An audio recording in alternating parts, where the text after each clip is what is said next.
शासन लाने के चक्कर में 2005 से 10 तक सुशासन दिखाई पड़ा भी था। अपराधियों को गोलियों की बौछार सहनी पड़ी थी, बिहार को छोड़ना पड़ा था। 10 के बाद जनता ने, आप ही लोगों ने 2/3 बहुमत दिया था और राजद के लोगों को 22 सीट पर सिमटा दिया था। 22 सीट पर मुख्यमंत्री नीतीश कुमार जी को अहंकार हो गया कि हमारे नाम पर ये बहुमत मिला है।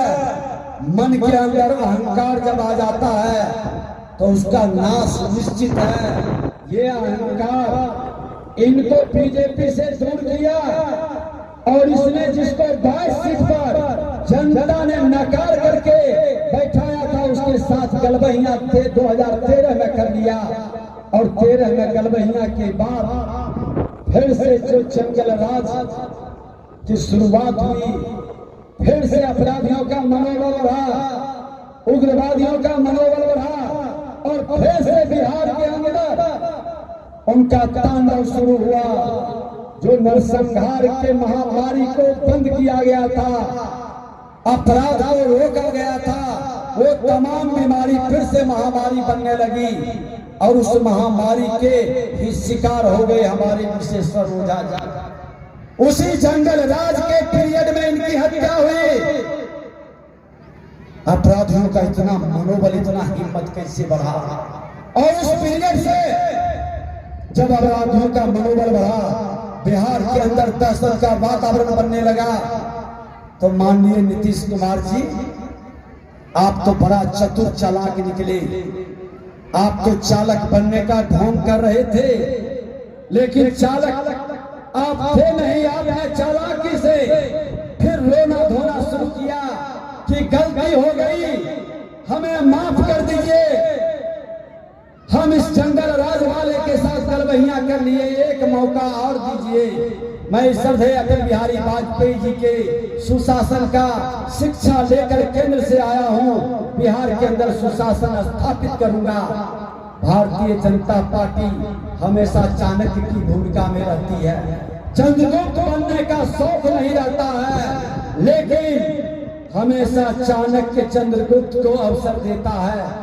एक बार फिर आपको अवसर दे दिया 2017 में और 17 से 22 तक आपने भाजपा के कार्यकर्ताओं को अपमानित किया। इसके मंत्री को संतरी बना करके रखने का काम किया, विधायकों को, बातों को आपने उपेक्षित किया। जब आसन पर फिर से देश के प्रधानमंत्री नरेंद्र मोदी जी की कृपा से उनको मुख्यमंत्री बनाया गया और हमें भी अध्यक्ष के रूप में सेवा का अवसर दिया, तो हमने उनको सुशासन स्थापित करने के लिए इंगित करते रहा। लेकिन इस सुशासन के कारण आज भ्रष्टाचार के कई कमेटी सदन के अंदर हमने घोषणा किया, ये व्याकुल हो उठे कि भ्रष्टाचार के नाम पर ये हमको अंदर कर देगा। और ये भ्रष्टाचार के मामले में माननीय मुख्यमंत्री नीतीश कुमार जी, आप तकनीकी रूप से जो भ्रष्टाचार का खेल खेलते हैं, जो भ्रष्टाचारियों को संरक्षित करते हैं, प्रकरण घोटाला के माध्यम से विकास के गति को रोकते हैं, ये तमाम विषय सदन के अंदर आने लगा और सदन के अंदर हमने 100% प्रश्नों का जवाब अपने माननीय विधायकों को, विधायिका को मजबूती प्रदान करने के लिए शुरू किया। तो आपने व्यतीत होकर जो खेल खेला है उसी का परिणाम है कि आज आपको भागना पड़ा, क्योंकि आपकी मंशा उस सुशासन के साथ था, आपका खेल तो उसी के साथ चल रहा था, मिली कुश्ती चल रही थी और आपने उस जंगल राज को क्या कहा? जनता राज। ये जनता राज है, अब जनता तय करेगी ये राज जनता राज है। तो फिर जंगल राज कौन था? और जंगल राज का भी अपना नियम होता है, जंगल राज का भी अपना कानून होता है। ये तो जनता राज नहीं, ये गुंडा राज है। सदन से सड़क तक गुंडे की भाषा से आज हमारी माँ बहनों की इज्जत लूटी जाती है। दिन दहाड़े लोगों की हत्या होता है। आपके भोजपुर के अंदर दर्जनों लोग को मौत के मुंह में डाला गया, खुल करके मां बहनों को विधवा बनाई जा रही है, बच्चे को अनाथ बनाया जा रहा है। इसका जिम्मेदार कौन है? कौन है इसका जिम्मेदार? और इस जिम्मेदारी के लिए हमको आपको विचारना होगा। ये कौन खेल खेल रहा है? किसके संरक्षण में खेल हो रहा है? इस भोजपुर का प्रभारी मंत्री बिहार के उप मुख्यमंत्री तेजस्वी यादव जी हैं। 5 विभाग, स्वास्थ्य विभाग, पथ निर्माण विभाग, RWD, शहरी विकास, पर्यटन विभाग और ये तमाम विभाग अकेले चला रहे। इतने विद्वान लोग हैं, इतने काबिल लोग हैं। मुख्यमंत्री चाहते हैं कि हम मंत्रिमंडल का विस्तार करें, लेकिन उप मुख्यमंत्री का इशारा नहीं मिल रहा है। ये बेचारा लाचार और बेबस कुर्सी के लिए कल जोड़ के खड़ा है बिहार का मुख्यमंत्री नीतीश कुमार। कल ही बयान आया था, उप मुख्यमंत्री जी मलाई खाने में लगे हैं।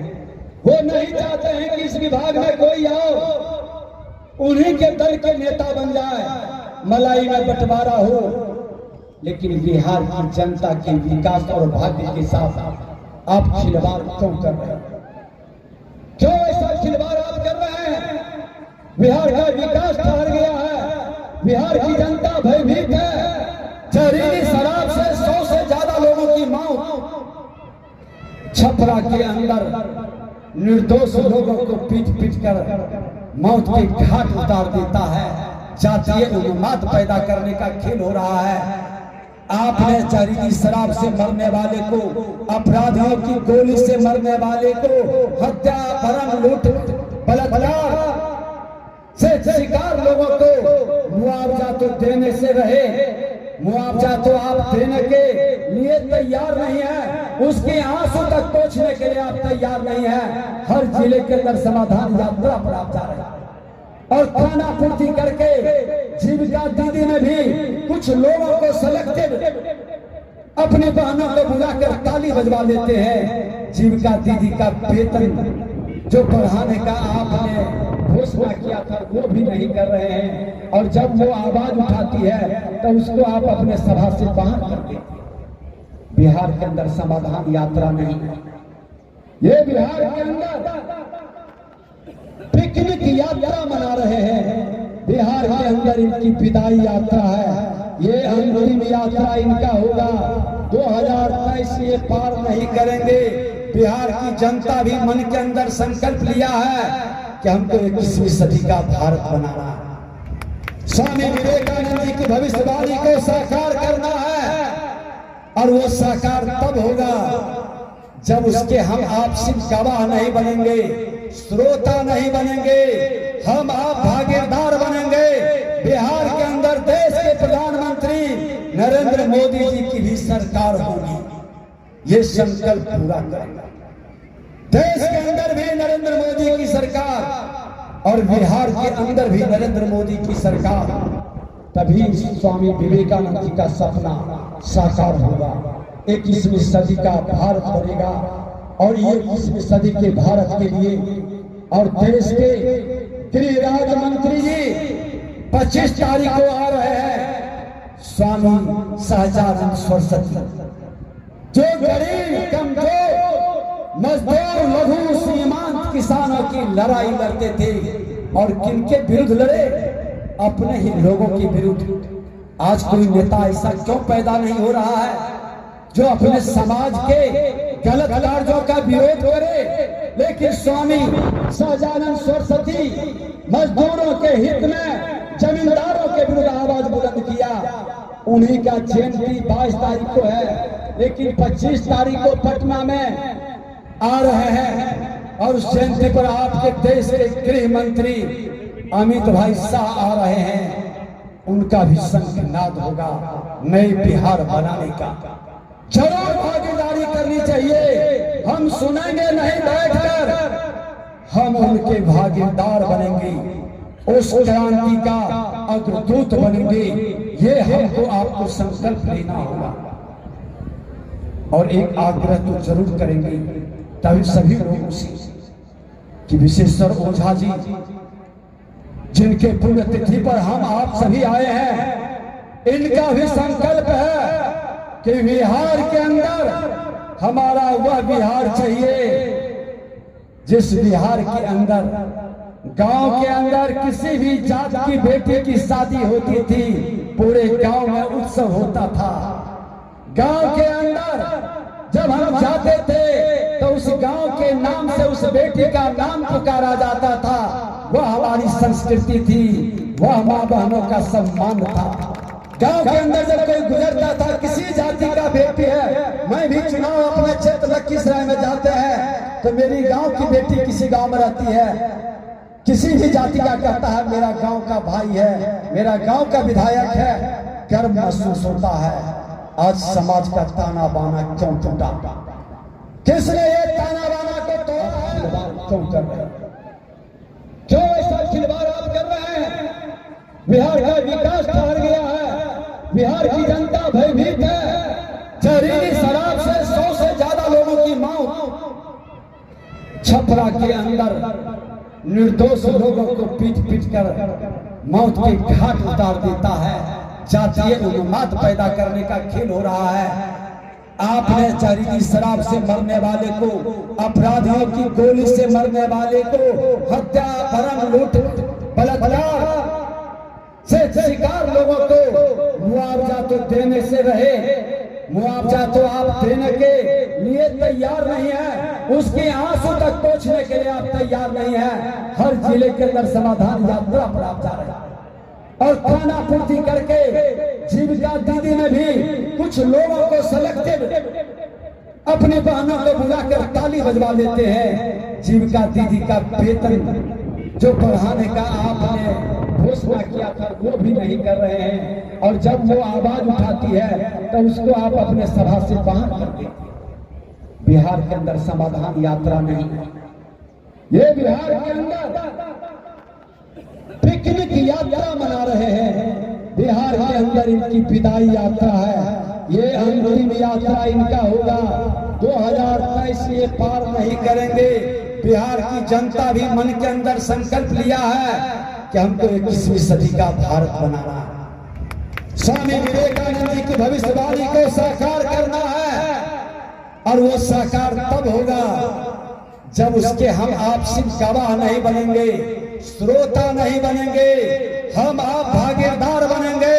बिहार के अंदर देश के प्रधानमंत्री नरेंद्र मोदी जी की भी सरकार होगी, ये संकल्प पूरा करेंगे। देश के अंदर भी नरेंद्र मोदी की सरकार और बिहार के अंदर भी नरेंद्र मोदी की सरकार, तभी स्वामी विवेकानंद जी का सपना साकार होगा। 21वीं सदी का भारत बनेगा, और ये 21वीं सदी के भारत के लिए और देश के गृह राज्य मंत्री जी 25 तारीख को आ रहे हैं। स्वामी सहजानंद सरस्वती जो गरीब, कमजोर, मजदूर, लघु सीमांत किसानों की लड़ाई लड़ते थे, और किनके विरुद्ध लड़े? अपने ही लोगों के विरुद्ध। आज कोई नेता ऐसा क्यों पैदा नहीं हो रहा है जो अपने समाज के गलत कार्यों का विरोध करे? लेकिन स्वामी सहजानंद सरस्वती मजदूरों के हित में जमींदारों के विरुद्ध आवाज बुलंद किया। उन्हीं का जयंती 22 तारीख को है, लेकिन 25 तारीख को पटना में आ रहे हैं, और उस जयंती पर आपके देश के गृह मंत्री अमित भाई शाह आ रहे हैं। उनका भी शंखनाद होगा नए बिहार बनाने का। जरूर भागीदारी करनी चाहिए। हम सुनेंगे नहीं बैठकर, हम उनके भागीदार बनेंगे, उस क्रांति का अग्रदूत बनेंगे।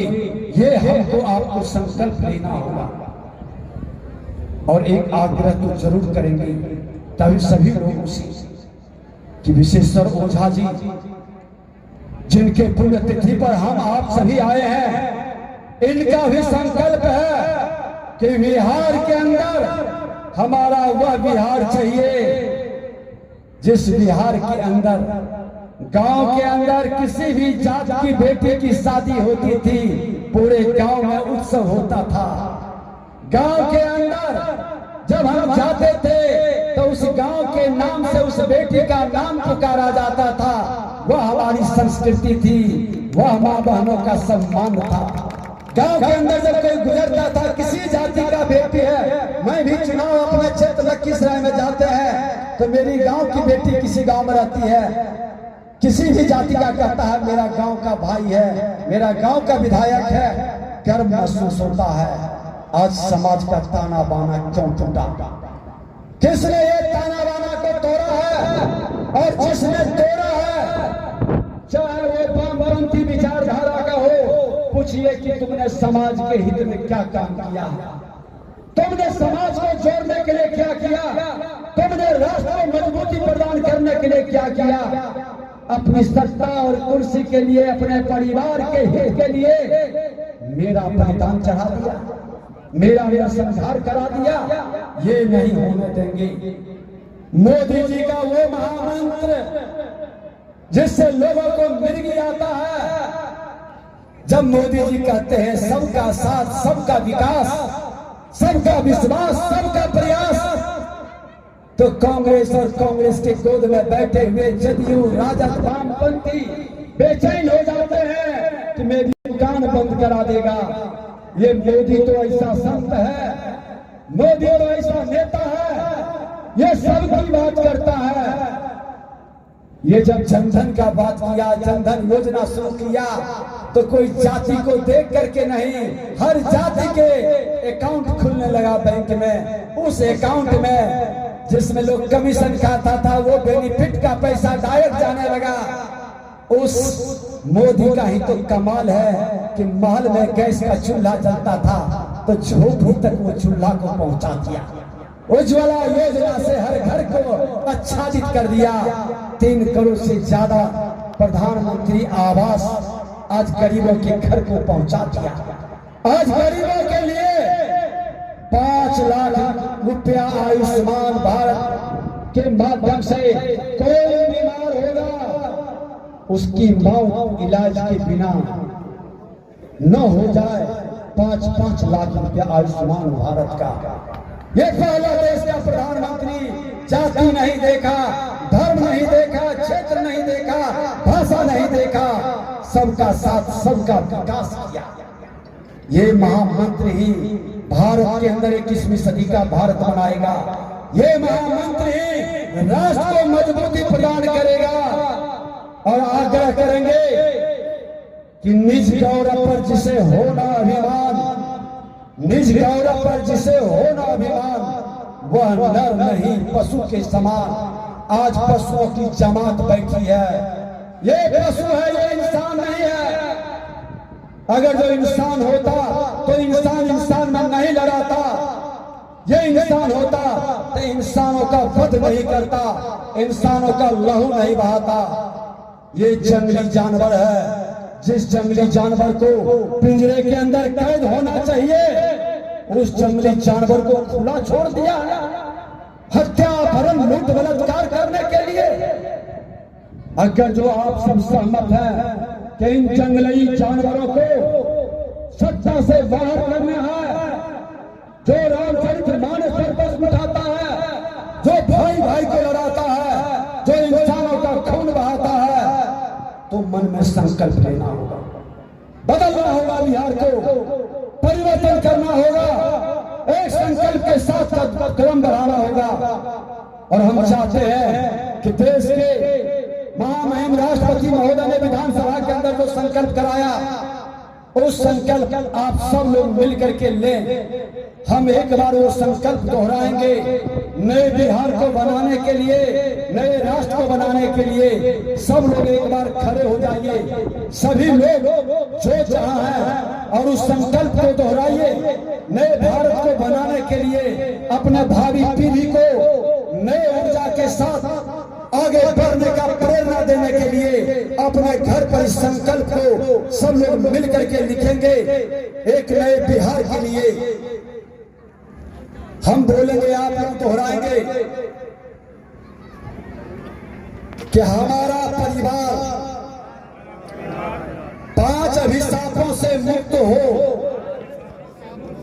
हमारा परिवार नशा मुक्त होगा, हमारा परिवार अपराध मुक्त होगा, हमारा परिवार बाल श्रम मुक्त होगा, हमारा परिवार बाल विवाह मुक्त होगा, हमारा परिवार दहेज मुक्त होगा, हमारा परिवार 5 सामाजिक वरदानों से युक्त होगा, हमारा परिवार स्वच्छता युक्त होगा, हमारा परिवार योगा आयुर्वेद युक्त होगा, हमारा परिवार जल संचय युक्त होगा, हमारा परिवार प्राकृतिक युक्त होगा, हमारा परिवार विरासत युक्त होगा और हमारा परिवार 5 सामाजिक सम्मान से पूर्ण होगा। हर व्यक्ति चाहता है कि मेरा परिवार का सम्मान हो, और सम्मान के लिए जब घर का मालिक ईमानदार चरित्रवान होता है, घर की प्रतिष्ठा गांव में बढ़ जाती है। जब बेईमान और चरित्रहीन होता है तो प्रतिष्ठा घट जाती है। तो अपने बच्चों को ये जरूर प्रेरणा दें कि हमारा परिवार 5 सामाजिक सम्मान से पूर्ण हो, हमारा परिवार डिजिटल साक्षर हो, हमारा परिवार स्वरोजगार प्रेरक होगा, हमारा परिवार रोजगार सृजन करता होगा, हमारा परिवार सामाजिक योद्धा होगा, हमारा परिवार सेवा समर्पण दाता होगा। चले, बहुत बहुत धन्यवाद। और एक आग्रह करेंगे कि प्रतिभा का सम्मान होना चाहिए। किसी भी जाति का, किसी भी धर्म का, किसी भी गांव का, किसी भी क्षेत्र का बच्चा प्रतिभावान है, हम उसको संरक्षित करें। ये हमारी आपकी समाज की जिम्मेवारी है। इस जिम्मेवारी में हम पुण्य का कार्य करें, एक कदम बढ़ाएं। देश के प्रधानमंत्री नरेंद्र मोदी जी के हाथ को मजबूत करते हुए विश्वेश्वर ओझा जी के सपनों को साकार करने के लिए जोरदार नारा लगाइएगा। सबका साथ, सबका साथ, जोरदार नारा आना चाहिए। सबका साथ, सबका साथ। और अब की बार, अब की बार, अब की बार भारत